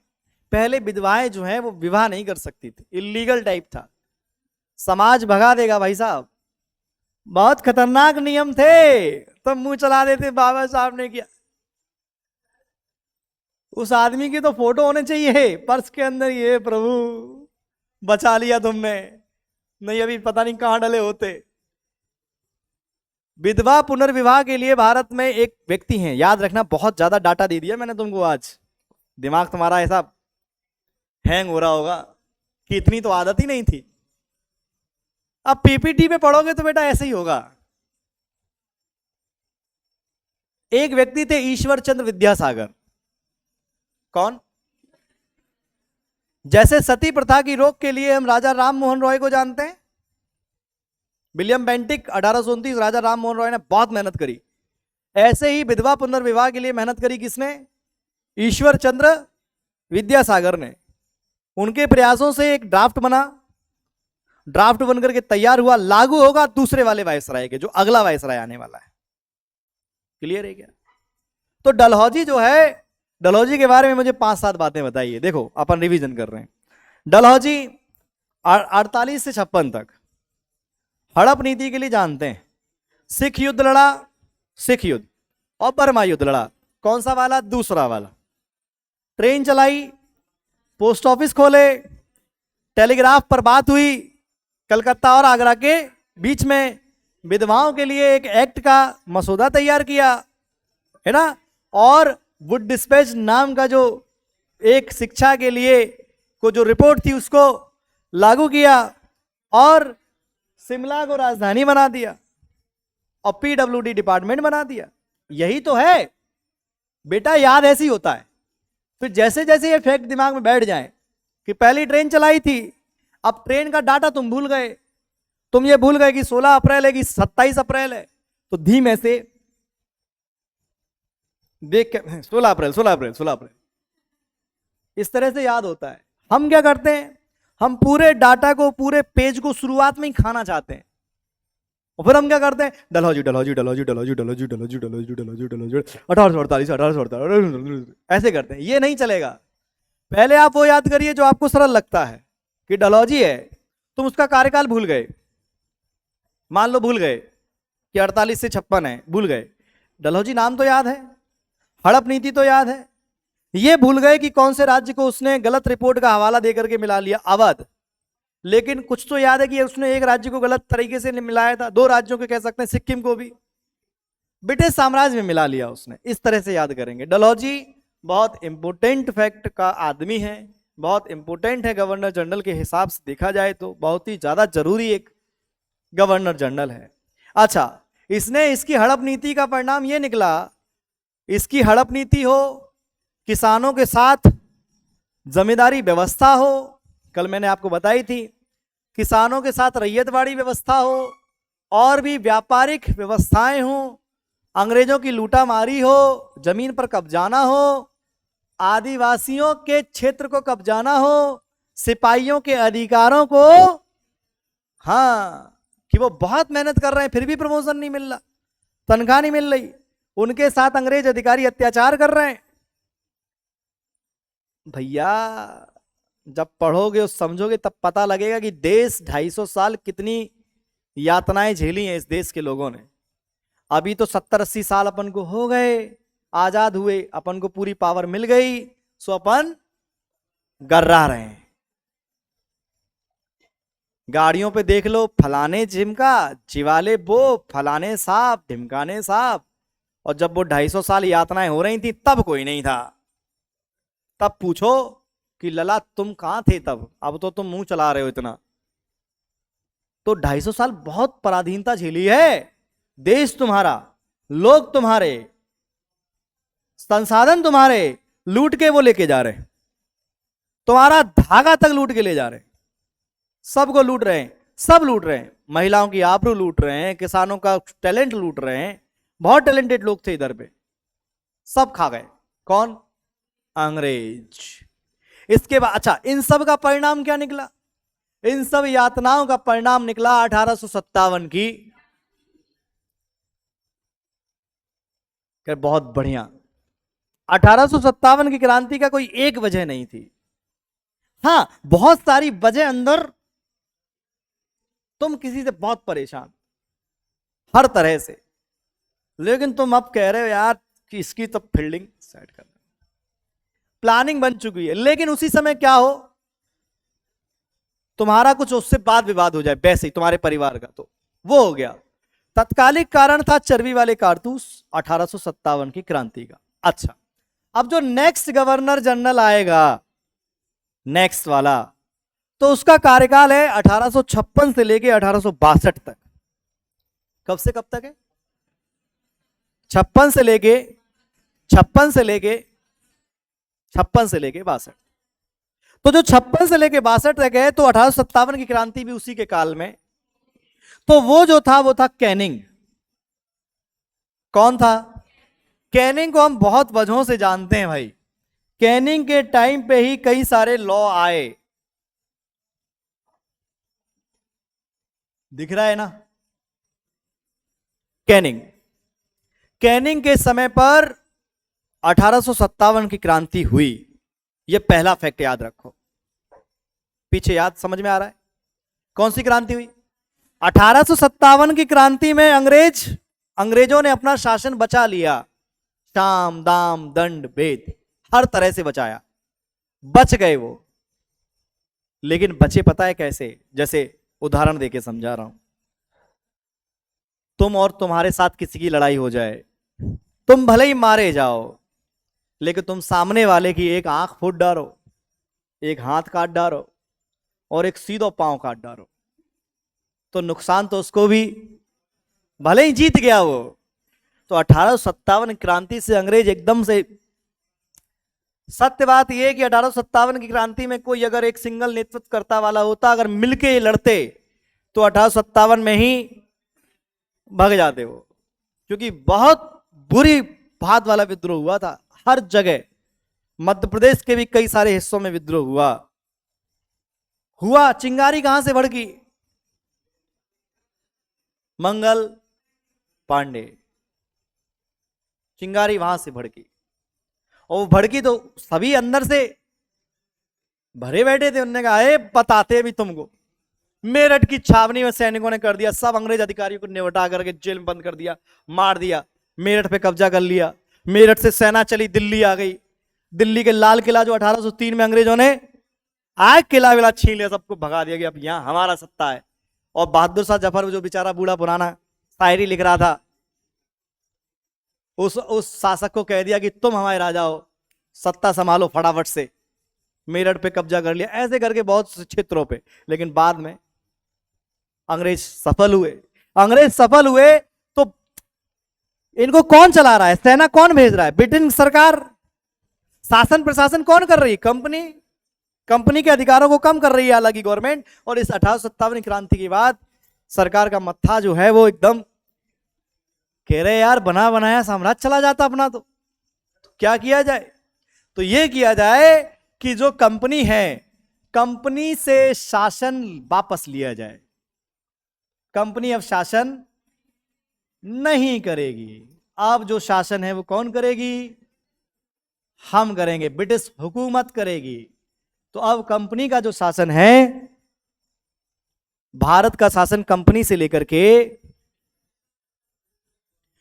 कॉमन सेंस जो नए विद्यार्थी हैं वो थोड़ा ध्यान सुने। ब्रिटिश सरकार में बेटा मुखिया होता है वहां का राजा। कौन होता है? कौन होता है? कौन होता है? हाँ, राजा होता है। अपने यहां मुखिया कौन होता है सरकार का प्रेजेंट में? राष्ट्रपति। तो कंपनी का शासन कंपनी से लेकर के ब्रिटिश सरकार को सौंप दिया। मतलब वहां पर भारत का जो उस समय वहां राजा का शासन नहीं था, वहां रानी थी। अगर राजा होता तो अपन क्या घोषित करते? सम्राट। तो भारत की सम्राज्ञी घोषित किया गया किसको? रानी विक्टोरिया को।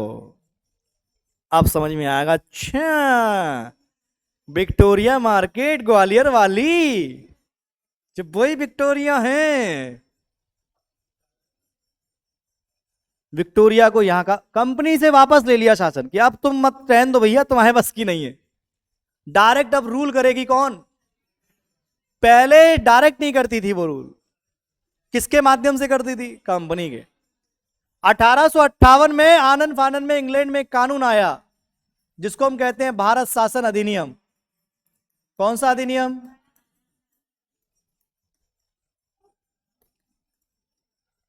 इस भारत शासन अधिनियम के तहत कंपनी से शासन लेकर के भारत का जो सम्राट या सामग्री घोषित किया गया इंग्लैंड के सम्राट और रानी को। उस समय जो रानी थी वो विक्टोरिया थी, राजा होते तो सम्राट थे, रानी थी तो सम्राज्ञी घोषित कर दिया। और इसके काल में विधवा पुनर्विवाह एक्ट लागू हुआ। ये कंपनी का अंतिम गवर्नर जनरल है, अंतिम है। क्यों? कंपनी का शासन तो खत्म, तो कंपनी का गवर्नर जनरल भी पोस्ट किसकी थी? कंपनी की थी। गवर्नर जनरल पोस्ट किसकी थी? कंपनी। अब शासन किसका है? ब्रिटिश सरकार का। तो उन्होंने पोस्ट बनाई, उन्होंने कहा गवर्नर जनरल नहीं, क्या? वायसराय। इसीलिए इसको भारत का पहला वायसराय भी कहते हैं। क्लियर है क्या? कोई दिक्कत समस्या परेशानी इसमें? अच्छा, विश्वविद्यालय वाला फैक्ट मैंने भी बताया था आपको। 1857 में कलकत्ता, मद्रास और मुंबई में विश्वविद्यालय की स्थापना। 1861 का हाईकोर्ट अधिनियम, जिसके तहत 3 जगह पर हाईकोर्ट बनाए गए। कहां पर? अब तुम्हारा जो दिमाग है वो हैंग हो चुका है, अब नहीं घुस रहा तुम्हारे दिमाग में। अब तुम कह रहे हो कि आज के लिए काफी है, लेकिन इतना यहां तक समझ लो, ये अपन कल समझाएंगे। 1861 में एक्ट लेके आया जिसको हम हाईकोर्ट एक्ट के नाम से जानते हैं। इस एक्ट के तहत 3 जगह पर हाईकोर्ट बनाए गए। जो सुप्रीम कोर्ट कलकत्ता वलकत्ता और जो सदर न्यायालय वाले जो बनाई गई थी, उनको मैनेज करने के लिए, उनको और अच्छा बनाने के लिए एक एक्ट लाया 1861 का हाईकोर्ट एक्ट। उस हाईकोर्ट एक्ट के तहत 3 जगह पर हाईकोर्ट बनाए गए।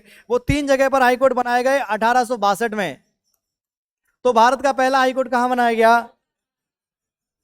कलकत्ता, मद्रास और बंबई। 1866 में आगरा में हाईकोर्ट बनाया गया। कहां बनाया गया? कहां वह? कहां पे बनाया गया? 1866 आगरा। लेकिन हम आगरा वाला नहीं पढ़ते, इसी को 1869 में उठा करके कहां ले गए? तो इलाहाबाद हाईकोर्ट जो है वो 18 क्वेश्चन 1866 ही पूछता है। वो हम लगाते हैं क्या? इलाहाबाद। लेकिन तुम्हारे पास थोड़ी सी नॉलेज ज्यादा है, तुम इंटेलिजेंट हो, क्योंकि तुम भिंड, मुरैना, ग्वालियर के चंबल का पानी पीने वाले छात्र छात्राएं हो। तुम तुरंत ज्ञान दे देना अगर कोई ज्यादा ज्ञान दे, कहना सुन भाई 1866 का जो इलाहाबाद का हाईकोर्ट है वो इलाहाबाद में पहले बना ही नहीं था। वो तुम्हारी तरफ देखेगा, है सही बताओ, हाँ वो बना था कहां पर? आगरा में। उसको ही ट्रांसफर करके कहां कर दिया?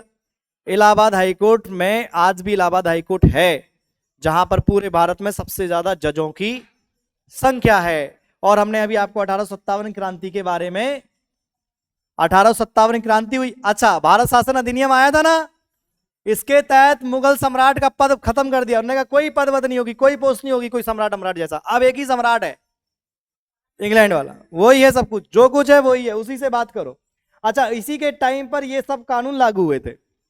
इसी के टाइम पर आया था आईपीसी, जो अभी तक चल रहा था। पीछे समझ लो, आईपीसी अभी तक चल रहा था, अब नहीं है आईपीसी। कहते नहीं थे आईपीसी की दफा 302 के तहत तुम्हारे फांसी की सजा। पिक्चरों में ऐसे पेन तोड़ देते थे, और हीरो की जो मां होती थी या बहन होती थी या सहेली होती थी, वो ऐसे रोती थी। नहीं, कौन से कानून के तहत होती थी? आईपीसी। अब नहीं है आईपीसी। अब तुम अब कहा ससुर, मोदी जी हैं भैया। अब तो उनने नया बना दिया, उनने कहा ये अंग्रेजों वाला चल रहा है साहब, ये नहीं चलेगा। ई ना चोल बे तो का चोल बे। उनने कहा अब चलेगा बीएनएस। तो 2024 से क्या लागू है? अब आईपीसी नहीं चलता। आईपीसी इसी ने बनाया, इसी के टाइम पर पारित हुआ था आईपीसी 1860 में, 1862 में लागू हुआ। आईपीसी होता है, सीआरपीसी होता है और सीपीसी होता है। और पुलिस एक्ट तो आज भी चल रहा है, अलग अलग संशोधन होकर के आज भी लागू है। पुलिस एक्ट 1861 अलग अलग संशोधन होकर के अलग अलग स्टेट में। पुलिस कहां होती है बेटा? स्टेट में। काय का मुद्दा है? स्टेट का। तो अलग अलग राज्यों ने अपने अपने हिसाब से उसको मॉडिफाई करके लागू कर रखा है। सीआरपीसी जो 1861 में बना था, ये भारत में लागू 1861 के बाद इसमें संशोधन हुआ अलग अलग समय पर। और फाइनली जो भारत में लागू था वो था 1973 वाला। सीपीसी बना पहली बार था 1859 में, लेकिन इसमें समय के साथ चेंजेस होते रहे। भारत में लागू था 1908 वाला। तो आपके ऑप्शन में कभी आता है सीआरपीसी, सीपीसी, तो आप सीपीसी के लिए लगे क्या लगाते हो? 1908, क्योंकि भारत में कौन सा लागू था आजादी के बाद तक? 1908। सीआरपीसी के लिए क्या लगाते हो? 1973, क्योंकि भारत में कब कौन सा लागू था सीआरपीसी? 1973 वाला।